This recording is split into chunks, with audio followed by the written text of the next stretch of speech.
My parents didn't just cross the line, they paved it over and built a parking lot. See, I've been the responsible one in the family since I was 22. While my brother, Leo, was busy finding himself at music festivals on their dime, I was working 80-hour weeks in Chicago. I finally saved enough to buy my dream car, a vintage jet black Porsche 911, my absolute pride and joy. Last month, I flew to London for a 3-week consulting gig. While I'm there, I get a FaceTime from my mom. She's glowing. My dad is in the back, grinning like he just won the Powerball. Mom says, "Honey, we have amazing news. We finally got Leo that down payment for his new house." I'm confused. I ask, "That's great. How?"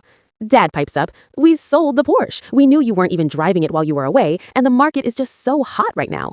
The room went cold. They didn't ask. They didn't text. They just took the spare key from my drawer and found a private buyer. Leo jumps into the frame, shouting, "Thanks, sis. I'm finally gonna be a homeowner." I didn't scream. I didn't even get mad. I just disconnected. I went full corporate mode. "I see," I told them. "I hope the house is worth it." They thought I was being the bigger person. They were wrong. See, what they didn't know is that for 3 years, I've been the one paying their property taxes, their health insurance, and the anonymous scholarship fund that was paying for Leo's grad school. I called my lawyer, Sarah. I told her they forged my signature on the title. Then I called my bank. "Cancel every recurring transfer," I said, immediately. 2 days later, the family group chat exploded.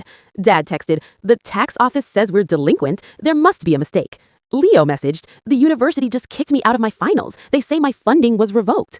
Then the buyer of my car calls me. He's panicked. Turns out the car was registered under my LLC, not my name. The sale was illegal. The police were already at his door. My phone went feral. Mom was sobbing, Dad was barking about family loyalty, and Leo was calling me a selfish brat who ruined his life. I sent one text, just one. "I've spent $300,000 being your guardian angel. Consider this my early retirement." I got my car back, I sold it myself, used the cash to move to London permanently, and blocked every single one of them. They wanted a house built on my hard work. Well, I hope they like living in the basement of their own choices.